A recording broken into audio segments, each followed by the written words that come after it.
So we need a fiesta. I mean, I think one of the great things about books and writing and literary festivals is the pleasure of reading, the joy of reading, and the joy of being able to share some of what you find, stimulating, exciting, wonderful about a book with other people, and those are parties. Those are a festival, whether it's or a book club. I mean, all these things that are ways in which we can actually share our experience of reading some of the same material or some of the same writers are fun. They're great. In some ways, books get a bad rap these days, that they seem a little less exciting than some of the other entertainments that are available. But I think some of these events are here to remind us of how much joy there is in actually talking about books and reading books and sharing. So why Spanish? Well, I think it was not the very first languages of the festival were French and English. The festival was always, from the very first edition in 1999, more French than English, although there were some who doubted it. That was always, in fact, the case. It was something that we were very, very careful about. But I think, my memory is not infallible by any means, I think that in the first year, we might have had one event in Italian as well. But by the second year, 2000, we definitely were including Spanish. And Spanish simply was really, it was a natural. First of all, we are a North American festival, and Spanish, English, and French are fantastic languages for the whole network within which we work here, as well as internationally. And one of the things I mentioned yesterday was the great wish to bring Montreal public, the Montreal communities that speak various language into the festival for events that take place in the language that they speak at home. And there was a very ready and interested audience that spoke Spanish here in Montreal. And I think we reached them most successfully at the very early on when Carlos Fuentes came and was the winner of our International Literary Grand Prix, because he was the perfect example of what we were wanting to do. He came, as many of you will know, he writes in Spanish, or wrote in Spanish, of course, but he had grown up in part in the United States. He had perfect English, and he had been the Mexican ambassador to Paris, to France, so he had very good French as well. And he had several events during the festival, but at the opening event, he spoke in all three of those languages.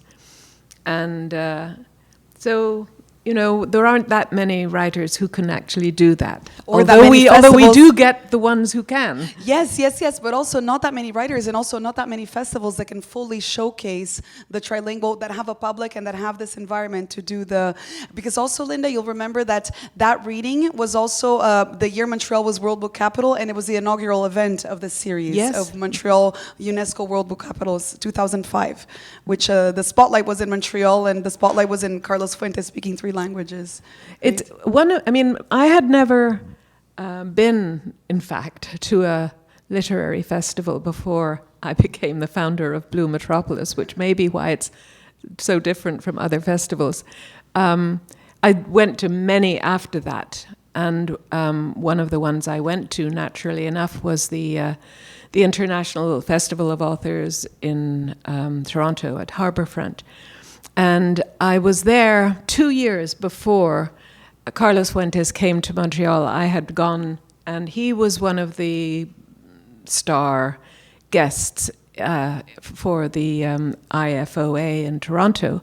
And I had gone to see him because I was interested in him. I knew he would be a perfect person to invite. And in fact, I already did invite him, and it took 2 years before he was available, and he came, and that was fine. It was wonderful when he did. Anyway, I went, and it was in, there's a dance theatre in Toronto where some of the big events are held, and that's where this one was on. And it was packed. It was absolutely packed, naturally enough. It's not a huge hall, and it was full. And Carlos spoke the whole time in English to a Toronto audience. And it was only at the very end that he said maybe 2 or 3 words in Spanish. And he got a kind of huge response from the public, many of whom were Mexican or Latin American or Spanish-speaking Torontonians who had come to see him because he was a great Mexican writer. And I thought, now by this point we'd already had 1 or 2 festivals, maybe 3, and I knew that you can bring in people, as they did. They had this audience of people who were speaking Spanish, or who could speak Spanish and who could understand Spanish, and yet the entire festival was conducted in English. And even with a person like Carlos Fuentes, who was capable of being eloquent in 3 languages, it just didn't happen. So that is why, when he did come to Montreal 2 years later, it was such a delight to be able to showcase him to audiences, Montreal audiences who speak Spanish and who understand Spanish, as well as Francophones, as well as Anglophones. And so he was our perfect guy, wasn't he, Ingrid? He was absolutely perfect. It was absolutely incredible, and yeah, I mean, I'm just reliving all these moments, at the Hyatt with also that year, because it was the 500th anniversary of the Quixote. I mean, all the stars were aligned, and the festival theme was the Quixote, and Carlos Fuentes read it every year, and he and so also some the staff, of the Hyatt Hotel brought their copies of the Quixote also for him to sign the copies of the Cervantes book. It's just it was really incredible. Well, then there's so much. I want to talk a little bit about another person that couldn't be here because of visa issues. Claudia Neira Bermudez, who's the director of Centroamérica Cuenta, the festival put by Sergio Ramirez. Sergio Ramirez is a big culture, has always been a big figure at Blue Met. He won the first Premio Azul later, after not in your years, but he came he came in 2002. And tell us a little bit about your relationship with Sergio, or your connection. Yes. Well, I met him in Guadalajara. Yes. That's where I first met him, and then, of course, I did meet him. Obviously, I saw him when he came up to Montreal. He's such an impressive person. Now, you will have to remind me of his career, but he was a politician. As well, yes, he also was vice president. And in fact, Stephen Hannigan, part of the connection also is that Stephen is quite an expert on the work and the political intersection of the literature. I mean, the intersection of literature and politics in Sergio Ramirez. So it all connects. Also, if I may just say, also one of the real fun things about Blue Met is that in the audience are lots of friends as well. So it becomes an onstage conversation, but it basically feels like being in my living room. So, but Linda, so I'm going to talk a little bit about. We're going to tell the anecdote of how we met. So I have 2 phases here in Montreal. One of them is when I was doing I came here to study. So I'll just wait. We'll wait for the cell phone. Yes, so I have two periods in Montreal. I first came in 93, and from 93 to 97, I did my bachelor's and my master's. I left. I worked as a journalist in Brazil for 1 year, then 1 year in Colombia, in Cartagena with Garcia Marquez. I was the programming coordinator of a foundation for journalists that he has there. And then 2 years afterwards, or for the next 2 years, I was in Guadalajara, Mexico. I directed the Julio Cortázar Latin American chair, and my bosses were Garcia Marquez and Carlos Fuentes. Fuentes and Raul, who was supposed to be here. But anyway, I came back to Montreal to do a project, an academic project, and I'm sitting on a cafe in Saint-Denis, and I see this program.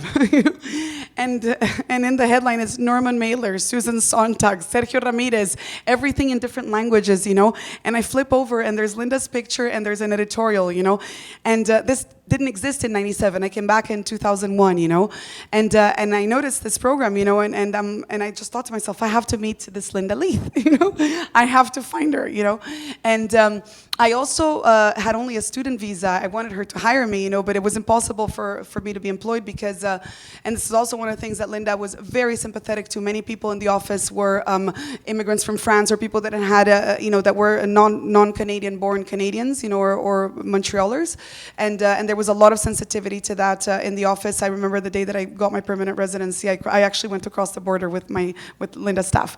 And my first festival as a resident was 2004. All this to say is that how do you offer or you make a pitch for someone to employ you or present yourself when you don't have papers, But Quebec was going to be the guest of honor in Guadalajara in 2003. So I had that card, and I said, well, I'm going to tell her that we can together do a program that'll be much more interesting than what the official delegation is doing. And sure enough, I chased her. You did. And, right, Linda, do you want to take it from here? Well, I was in my office, which was not on Rose de Lima at that time. No, it was on Lincoln Avenue. It was Lincoln, Lincoln, yeah. 1650 Lincoln. A tiny little cubbyhole that we had, and we were all quite sort of on top of one another. There were about 4 or 5 of us in the office at the time, and in bursts Ingrid. Really, she burst in. And I sort of looked around wildly and decided that I must be the Linda Leith that she was looking for, and sort of zoomed in and told her story, and we've known each other ever since. And yes, we did. We went to Guadalajara. And many times, almost every year. Yes, I think. for almost every year for close to a decade, I would say. Yeah, between them. And we established. Well, I was very happy to meet Raul, and so many really great writers who were at Guadalajara. The Fil in Guadalajara is really an extraordinary event, and it plays an extraordinary role in. It plays an extraordinary role in the city and in the province and in the country as this huge literary book fair. And so that was a revelation to me because I had not been aware of it. And I met Raul, who was the president, and I met all these marvelous writers. And we actually established a partnership, which I think still continues to this day, yes. Thanks to all your good offices, and Ingrid. to Ginny Steichman also, who helps continue this thanks vision. to Ginny Steichman here, which allowed us to invite at least 1 or sometimes 2 or more writers to Montreal for Blue Metropolis Festival. And it allowed us also to bring 1 or 2 or 3 Canadian writers to the Fil in Guadalajara every year. So it worked out beautifully, and it established a connection that had never existed before and would not have existed, frankly, without you, Ingrid.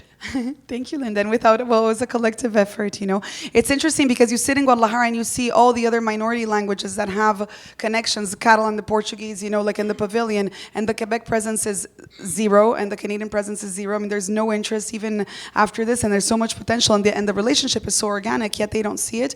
I think here the vision is more towards Europe or towards the US or somewhere else, but it's not Mexico, But Blue Met is, and we've done that, and we brought writers like Monique Pou, Emile Martel, David Homel. I mean, we brought so many different occasions and so many memories and so many incredible experiences. Also, that beyond what happens on stage, Guadalajara again is about the fiestas, about the connections, and I think we need the mariachi band to arrive now. Exactly, we do that for it to be full on, and a little bit maybe a shot of tequila too.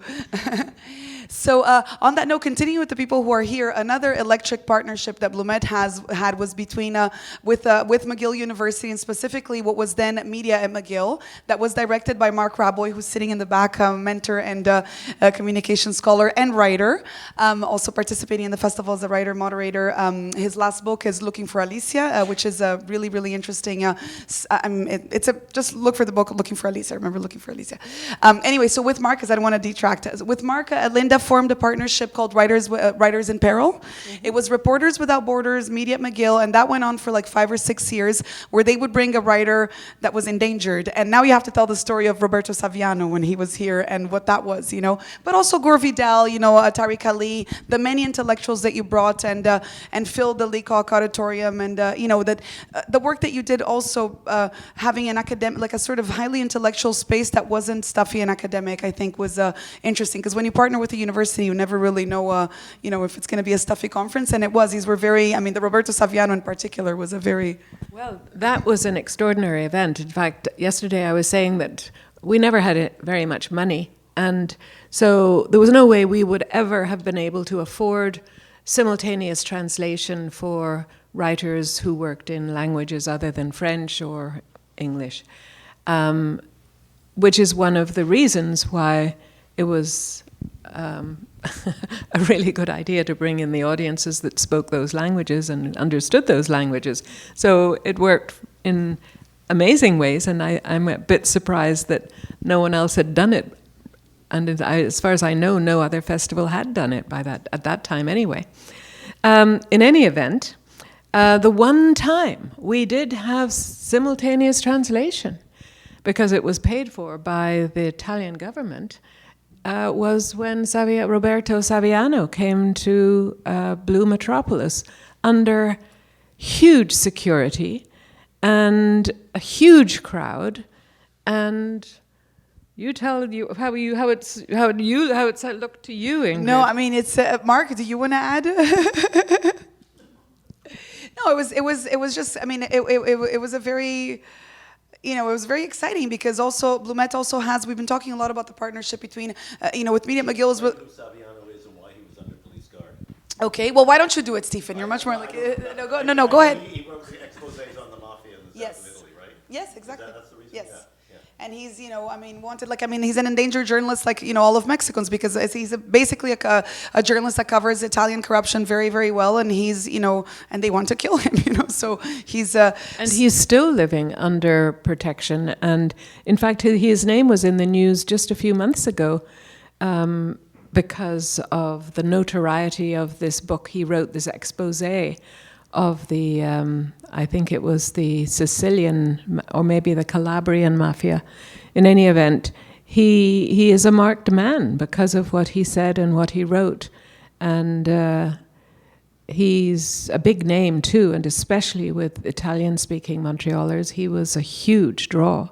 People were crowding. And bringing him, it's just the operation is so complicated because of the security issues, and you also take a chance. But what I mean to say, what I remember is the adrenaline and the excitement, because it feels like, that you're defying something that you're doing. Underneath all of this is the Writers in Peril track, the philosophy or the spirit of, we're going to give him a platform to talk safely, and which Blue Met has always had from the get-go, also a commitment to freedom of speech and honoring writers that can't do so today. In fact, we can talk a little bit maybe about, we talked about it on stage yesterday here at the Professional Day, the partnership with PEN International, that's always existed. Linda, if you want to talk about a little bit of the role of Blue Met in terms of defenders of freedom of speech, including, for example, Sergio Ramirez, and just the importance of the role of the intellectual. Well, I think, in fact, with PEN, it was complicated. PEN, the PEN Center in Toronto, the Canadian PEN, wanted to work with us, but we actually got into a sort of issue because there was also a Quebec Center for PEN, which was felt that the Canadian Center was encroaching on their territory. So, in fact, it was more, it ended up not being as successful because of sort of internal PEN politics. But it still happened. And I must say, Mark, I was very pleased with the partnership we did have with Mediad McGill and working with you and the people in your department.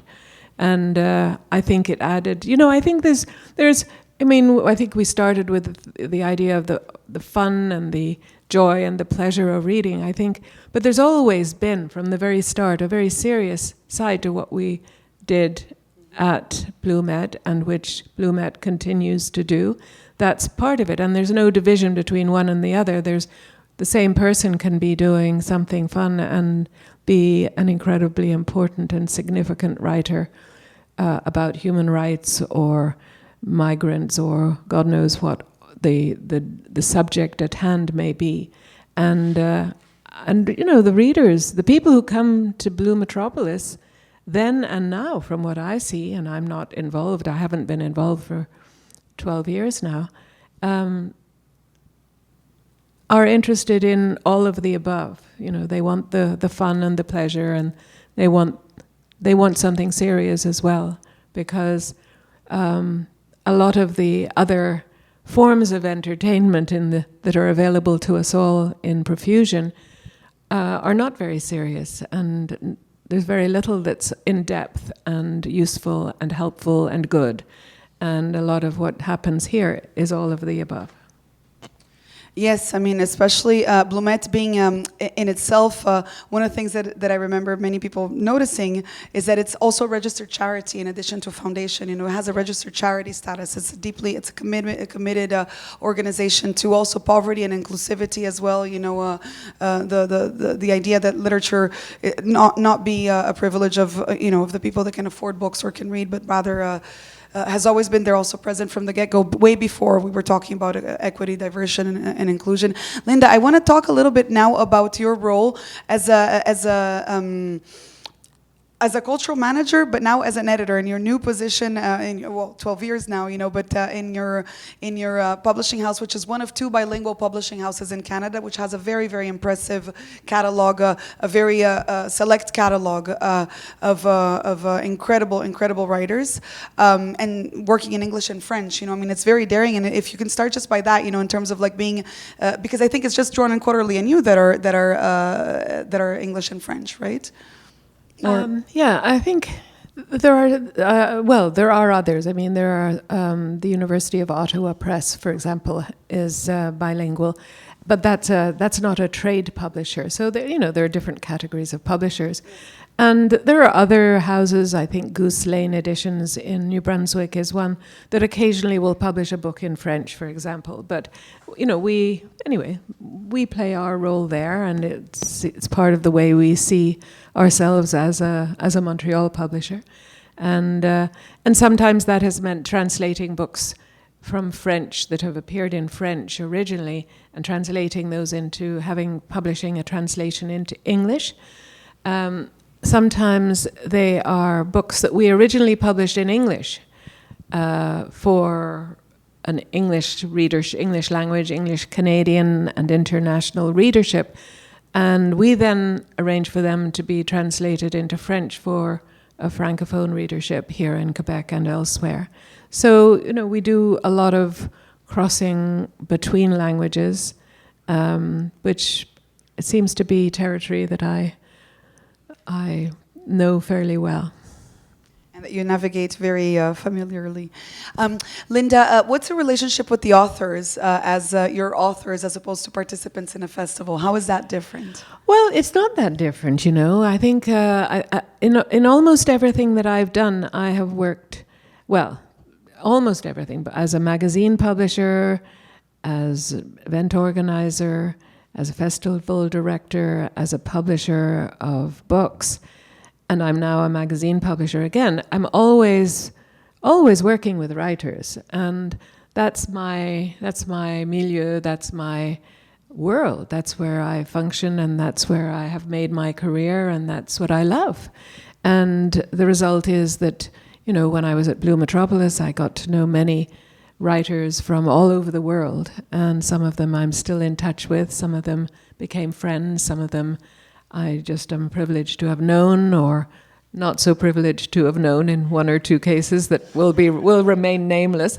But this is, this is, I think, this is the world that I find so fascinating, and I know the people, festival goers, for example, readers of books, etc., who also find these people fascinating. So I think there's not a great difference.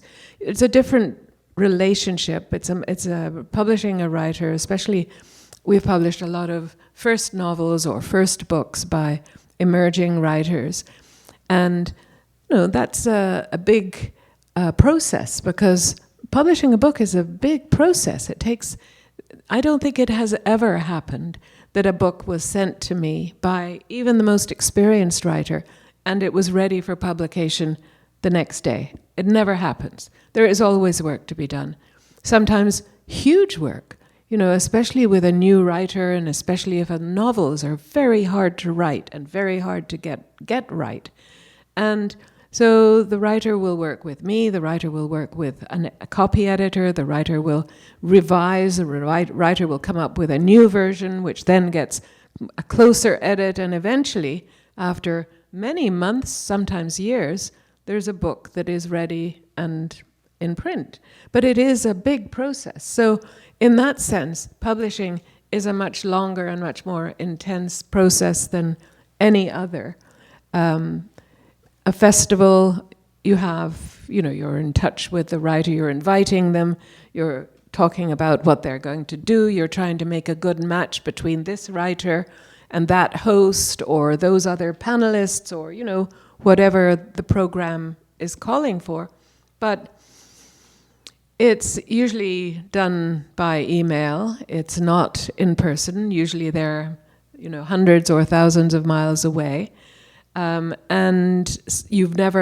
in many cases, I had never met them before I would get into this conversation with them. Some cases I did, because both on visits to Guadalajara, one of the great things that happened, another international connection, was that we, from the very first festival, one of the supporters, very early supporters of Blue Metropolis, was the British Council here in Montreal. There was a director at the time in 1998, 99, and afterwards, called Sarah Dawbarn. And she became a really great support for us. And she arranged and paid for 4 writers young emerging writers from Northern Ireland, which happens to be where I'm originally from. This was not why she invited them, but she arranged for them to come to the very first festival. That was one of the features of the first festival, is there were 4 young Irish writers, one poet, a novelist, etc. Anyway, and then she was very impressed with the festival and remained so. And so the next thing she did, some of these people can play a huge role and be so helpful. She arranged for me to go to the Edinburgh International Book Festival, which takes place as part of a kind of huge jamboree of festivals in Edinburgh in August every year. And the Edinburgh Book Festival may be the biggest and may be the best in the world. Certainly in those days it was extraordinary. And one of the things it taught me, because I was going there every year after that, and so that was where I got to meet some of those writers in person that then I did invite to Montreal. That's where I met Margaret Drabble. That's where I met Norman Mailer. That's where I met, I could give you a long list, A.S. Byatt, all kinds of writers from Anita Desai, various writers that I then spoke to and corresponded with, and eventually many of them did, in fact, come to Montreal. So that was a huge and fantastic sort of resource for me as a festival director to be able, and the same thing happened in Guadalajara, except that it was a different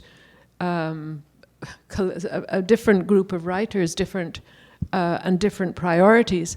One of the really interesting things about Edinburgh, you will know, well, I'm sure you will know that Scotland had a referendum on independence.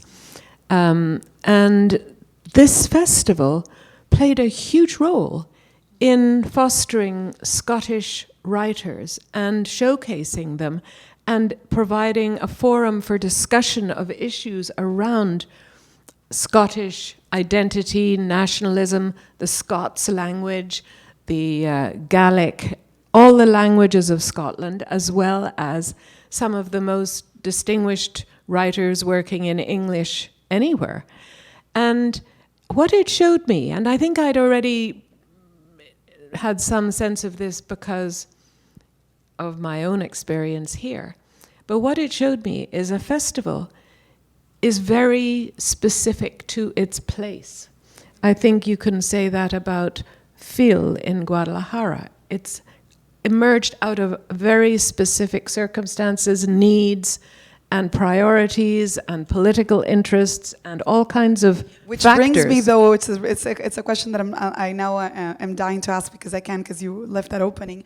But Guadalajara is also Raul, as Blue Met is also you. I mean, let's face it. But I mean, I think Blue Met could only have come out from the mind of someone who already grew up in different languages and different cultures, and has always transitioned.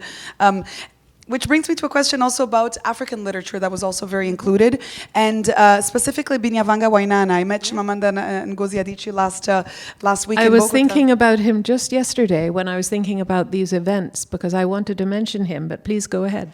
Yes, just because, I mean, we would have never had the privilege of meeting him here if it wasn't for that. He wasn't just a writer that attended. You had a partnership with him, or like he came, or he like the Kenya Literary Summer Literary Festivals, or like he came to network and to draw these connections, and basically, it's. But also, you have a special relationship with Kenya and with and. Well, I wouldn't call it a special relationship, but I did happen to.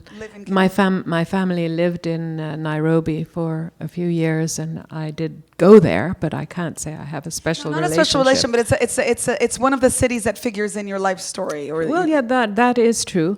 But Binyavanga Wainaina was, unfortunately, he died a few years ago. Was a life force, wasn't he? Completely. Absolutely larger than life figure.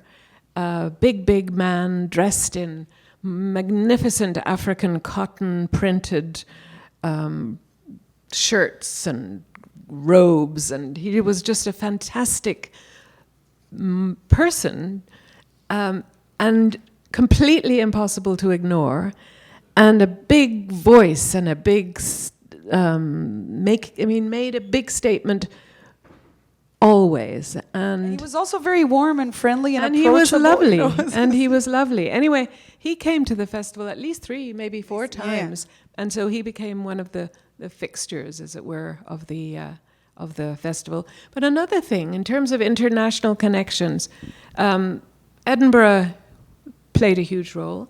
One of the people that I met in Edinburgh that very first year in 1999, August, when I went, is an Australian broadcaster. You may have met Ramona Koval, who at the time and for about 10 years afterwards had a daily book show on Australian Broadcasting Corporation National Radio, okay? ABC Radio National.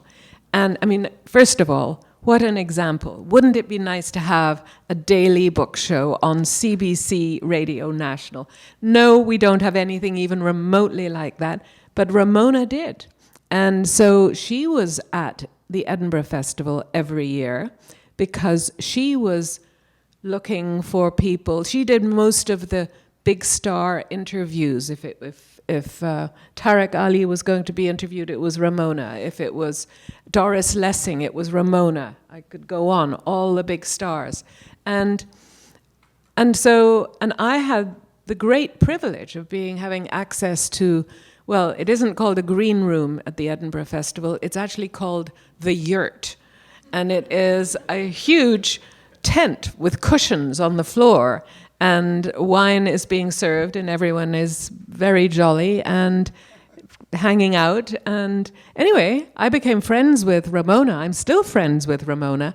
And she started coming to Blue Metropolis, and she did the same thing here. She had been doing in Edinburgh. She would take the major figures of that festival in any given year and would interview them for broadcast across Australia.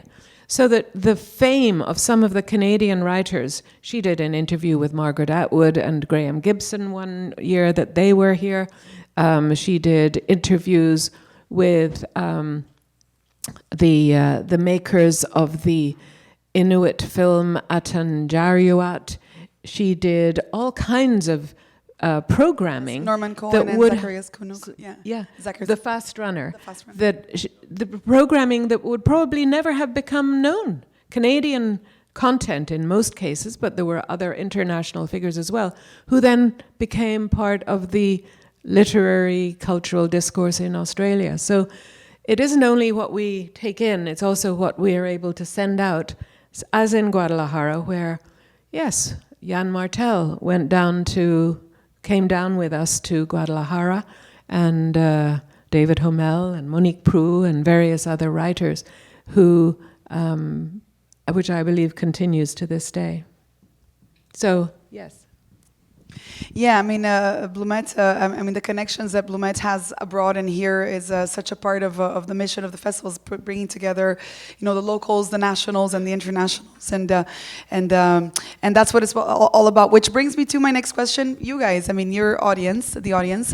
Questions for Linda. We have 15 minutes. I have never. Writing has always been fundamentally impossible for me. I have always had far too much to do. Whether it was with a full-time teaching position and 3 young sons and a dog and a house and, you know, all the things you have to do when you've got a young family, or whether it's much later when I was running Blue Metropolis, and I was literally run off my feet. It's a huge job. And it still must be, but when I resigned in 2010, they hired 3 people to replace me. And I had been doing 3 jobs. I was writing the grant applications and the main fundraiser. I was the main programmer, and I was managing this really quite, by that time, complicated organization. And how was I going to ever find time to write? And especially in the early years, which were just crazy, because it was all being created as it happened. There was no model for what was happening here. Anyway, I basically started getting up early. That's how I do it. My Blue Metropolis day went from about 9 in the morning until any time, because it depends if there was a launch I had to go to or a reception or God knows what. So I would rarely get home before 7:30 at night. And at that point, I was exhausted. So there was no way I was going to write in the evening.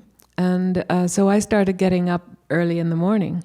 And I would write for an hour, or if I was lucky, 2 hours before I went into the office. In those days, I don't think people go into the office very much anymore. The pandemic has certainly put paid to that, and maybe other things as well. But in those days, I was in the office, at least 8 hours every single day down on Rose de Lima in Saint-Henri. And I would still get home at 7 or 8 or whatever time at night, and I would be exhausted.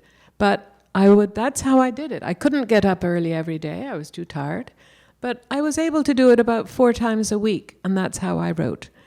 And it, I think, is what kept me sane, because there was just too much work, too much detail, too much minutiae to look after, too much detail.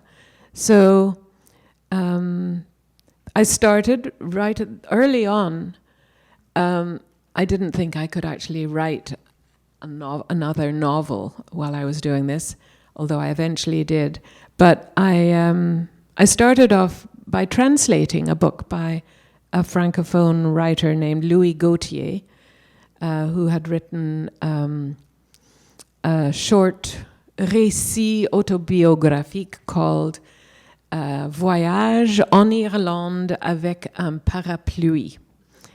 And it was autobiographical. It was about a trip this writer, whom I had met, had made to Ireland.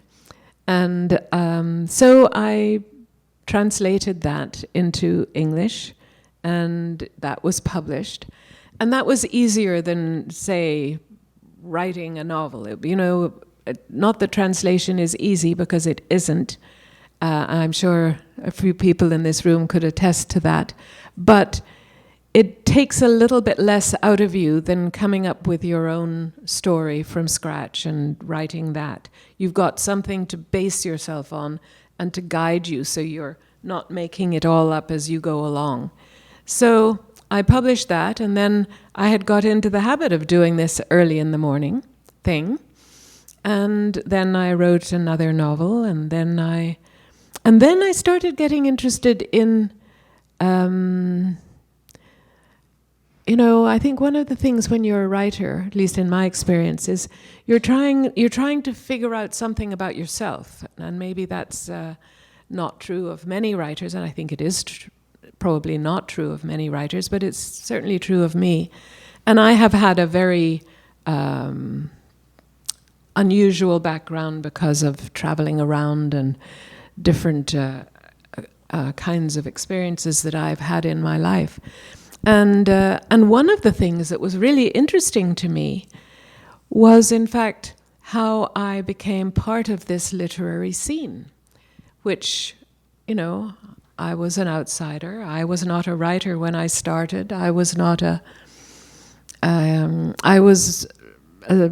teaching English. I was a member of the English department at John Abbott College for many years. But I was very drawn to the literary world, and it was at a time in the 80s especially when there was a certain amount of ferment and things were moving, and in the 90s especially there were more things that were changing, and I became part of a long process with many, many other people in Montreal, most of them in Montreal, some elsewhere in Quebec, that were creating a kind of infrastructure that we had never had, writers' organizations, which eventually became the Quebec Writers' Federation, which is a fantastic organization, and we should all be really proud of it. And in the process, I started to get to know all this world, these writers, and then I moved to Hungary. And I had been trying to do some writing. Sorry, this wasn't at the Blue Met time, this was earlier. But I had been teaching, I was too busy, I had too much on my plate. And then I moved to Budapest for 2 years. And I suddenly didn't have classes to teach. My children were all at school, literally next door to where we lived in Budapest. And I started writing a novel. And I wrote my first novel.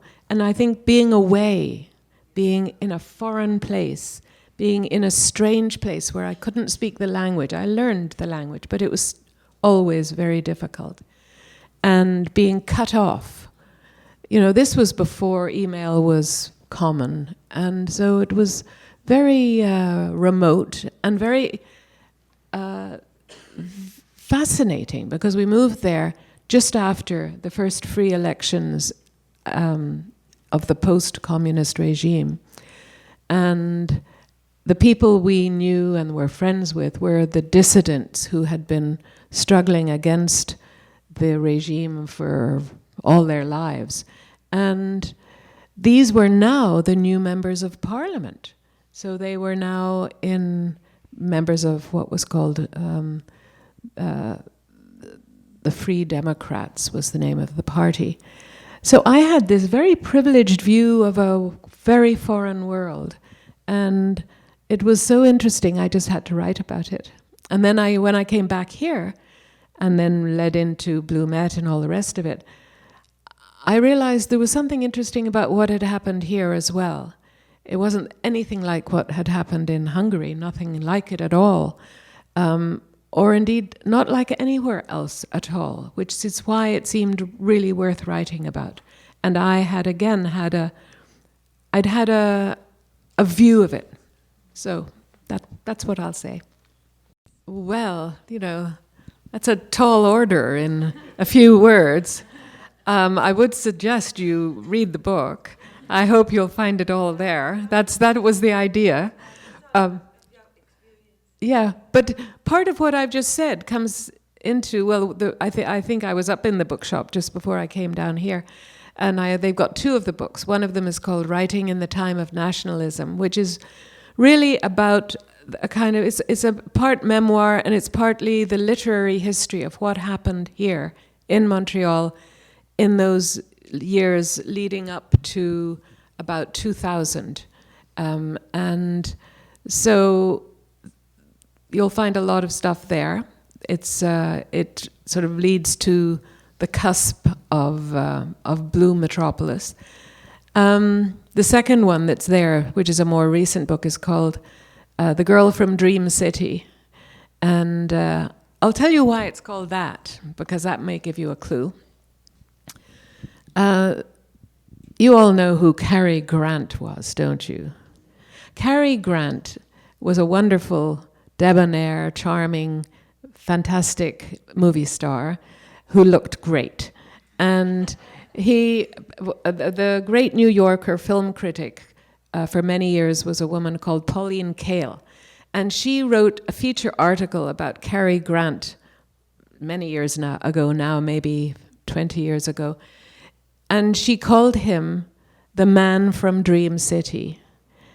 And the reason she said that was because she was trying to place him. He was sort of unplaceable.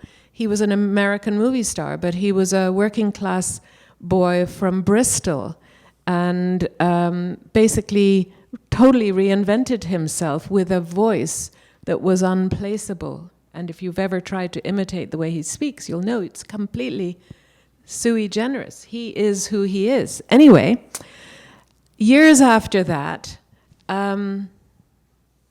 another writer, this one from North London,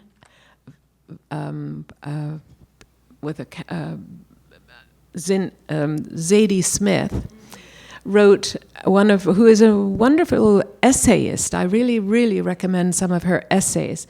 And she wrote an essay which was basically, which took all over that idea about Cary Grant. And she said, she said, I'm from Dream City too, because she too is hard to place. She's a black woman from London, Caribbean background, lost her London, her sort of working class London accent because she went to Cambridge and ended up sounding very posh. And at some point she lost the ability to speak the way she had spoken as a child. And so she talks about Cary Grant too, and Pauline Kael's essay, and says, you can't, we're sort of drifting from one state, one person to another as we go through our lives. And I think that's what I have done too. And my voice is pretty unplaceable too, although sometimes when I'm back in Northern Ireland, I sound as though I never left. But normally it's hard to detect that I'm from Ireland. Anyway, I don't know if that helps. But the other reason is at the second Blue Metropolis Festival, the mayor of Montreal was a man called Pierre Bourque. Mayor Bourque, you'll probably remember him. And, by this time, Blue Metropolis was, an international festival. It was a serious event. And so he came to the opening night to speak about, what an important and wonderful thing this is. And as I was walking with him to the stage, into the room where the opening event was being held, he said, and we were speaking French, of course, he said, So why Blue Metropolis? Which is, okay, I have to say, a question I have had many, many times. It's a name I made up, basically. I originally thought of just Metropolis, and then that had been taken. There were too many other metropolises, including... Anyway, so I ended up with Blue Metropolis, and people love it, and it is a good name. Anyway, so he said, why Blue Metropolis? And so I told him that it's the city you want to live in, or at least it's the city I want to live in. It's diverse, it's exciting, it's literary, it's all the good things. And he said, une ville de rêve. It's a dream city. So there you are, folks. I think we're out of time. Marie-André is here, like she'll let me know. Do we have a time for two more questions? One more question? And don't forget, there will be a signature session after. Yes. So you can also get a chance to buy her book, to buy Linda's book and sign. So two more questions over there in the red shirt. It's a hard question to answer in a general sense, because what makes a book good and what gets me interested in it is that it is something new and original and different from everything else I've published. I'm not looking for the same old. I'm looking for something new. So it's originality, it's a kind of voice, or authentic voice. It's hard to define, because that's exactly why it's such a marvelous thing. It's creative. Well, I think that's I don't disagree, but I have zero power, like none. But I will say that I left Blue Metropolis in December of 2010, and in, I think it was March or April of that year, I went to a festival in Trinidad and Tobago. That's where you're from. And it was marvelous. I loved it. And it was, I've been to many, many festivals. And again, such a clear example of how a festival emerges out. I mean, whoever the person is, the festival emerges out of that place, and that person is part of that place. And in this case, there was a marvelous woman who was the director I think it was still only in its second or third year. The reason I was there, because I was no longer at Blue Metropolis, was that the Commonwealth Institute was trying to interest different literary people in the writers from that part of the world. Now, at that point, I had no longer any way of doing anything.